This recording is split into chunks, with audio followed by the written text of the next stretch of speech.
If you want to sound more natural in English, you're in the right place. We won't be analysing rules, you'll be listening closely and copying how real English sounds. There are 3 stages. First, you'll listen and read without repeating anything yet, just getting settled into the rhythm. Next, you'll listen again and repeat each sentence after me. I'll pause the playback so you have enough time to do this. Finally, you'll shadow. This means listening and speaking at the same time. If you need to, you can slow the video down in the settings, and you can practice each part as many times as you want to or you need to. For now, just relax. Let's begin with step 1. First, just listen to what I say and read the words on the screen. Don't repeat anything yet. Let your ear do the work. A lot of people worry about their accent when they speak English. They ask whether it really matters if they don't sound like a native speaker. And the honest answer is, it depends. In my experience, having an accent isn't the real problem. What usually matters more is clarity. You can have a bit of an accent and still be very easy to understand. What makes the biggest difference is how you organize your speech, your rhythm, your pace, and how you guide the listener through your sentences. Most native speakers don't pronounce every sound carefully. They reduce words, they link sounds together. They focus on what's important and let the rest sit in the background. If someone has trouble understanding you, it's usually not about just one sound. It's about how clearly your message comes through.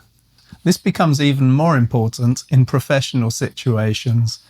In meetings and interviews or everyday conversations at work, people aren't judging your accent, they're trying to follow your point. They want to know what matters, what is coming next, and what they're expected to respond to. That's why clarity matters more than sounding native.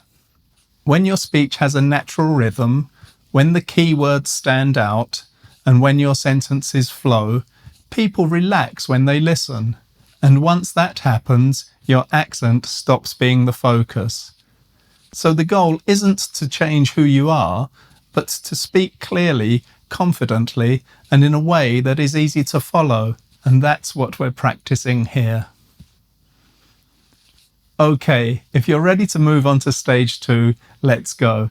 If not, repeat stage 1 as many times as you need. Okay, this time, listen and repeat after me. I'll pause the video to give you enough time.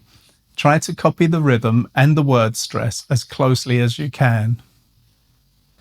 A lot of people worry about their accent when they speak English.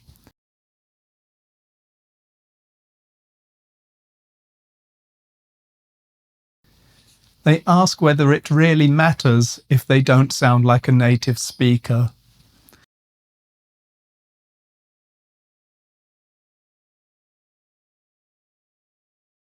And the honest answer is, it depends.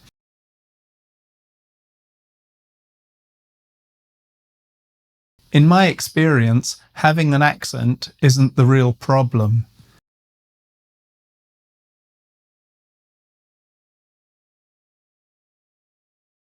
What usually matters more is clarity.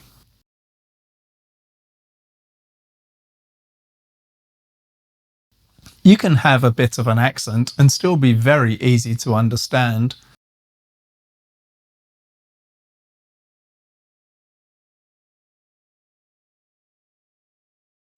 What makes the biggest difference is how you organize your speech, your rhythm, your pace,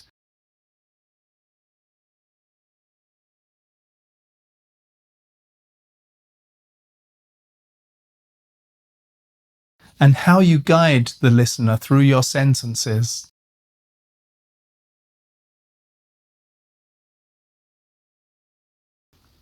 Most native speakers Don't pronounce every sound carefully.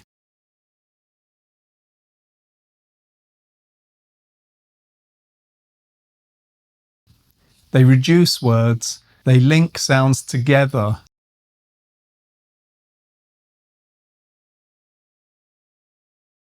They focus on what's important and let the rest sit in the background.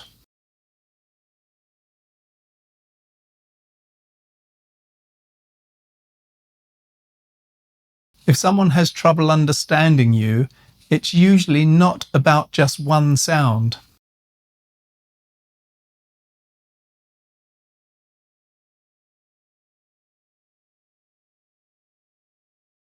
It's about how clearly your message comes through.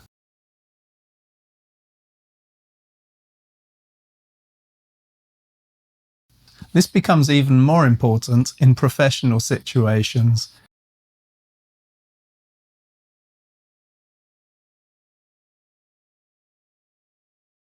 In meetings and interviews or everyday conversations at work,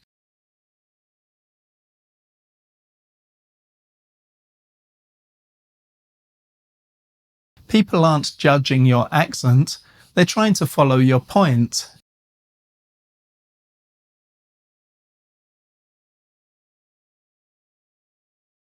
They want to know what matters, what is coming next, and what they're expected to respond to.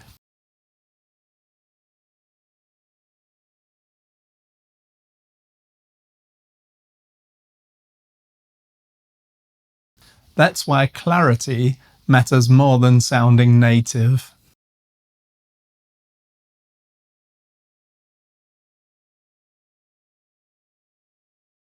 When your speech has a natural rhythm, when the key words stand out,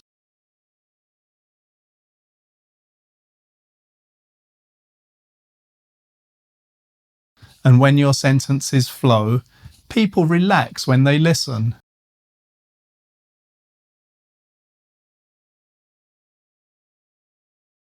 And once that happens, your accent stops being the focus.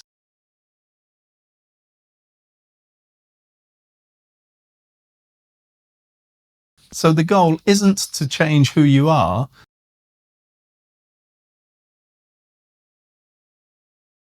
but to speak clearly, confidently, and in a way that is easy to follow.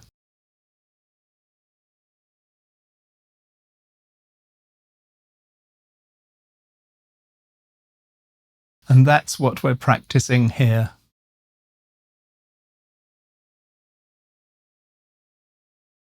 Okay, good. If you're ready for stage 3, the shadowing phase, let's move on. But feel free to repeat stages 1 and 2 as many times as you need to. Now for the final step. This time you're going to shadow me. Listen and speak at the same time.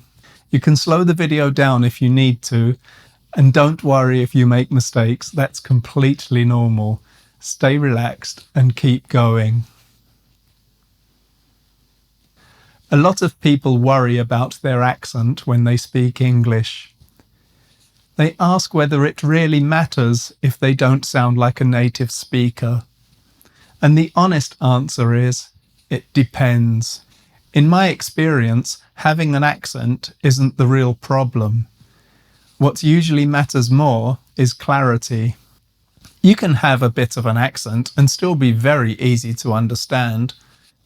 What makes the biggest difference is how you organize your speech, your rhythm, your pace, and how you guide the listener through your sentences. Most native speakers don't pronounce every sound carefully. They reduce words, they link sounds together. They focus on what's important and let the rest sit in the background. If someone has trouble understanding you, it's usually not about just one sound. It's about how clearly your message comes through. This becomes even more important in professional situations. In meetings and interviews or everyday conversations at work, people aren't judging your accent, they're trying to follow your point. They want to know what matters, what is coming next, and what they're expected to respond to. That's why clarity matters more than sounding native. When your speech has a natural rhythm, when the key words stand out, and when your sentences flow, people relax when they listen. And once that happens, your accent stops being the focus. So the goal isn't to change who you are, but to speak clearly, confidently, and in a way that is easy to follow. And that's what we're practicing here. I hope you found it useful and that it helped you focus on how natural English really sounds. I'll be making more shadow practice videos like this, so if there are any topics or situations that you would like me to cover, let me know in the comments. And if this kind of practice is helpful for you, you can subscribe and turn on notifications so you don't miss the next video.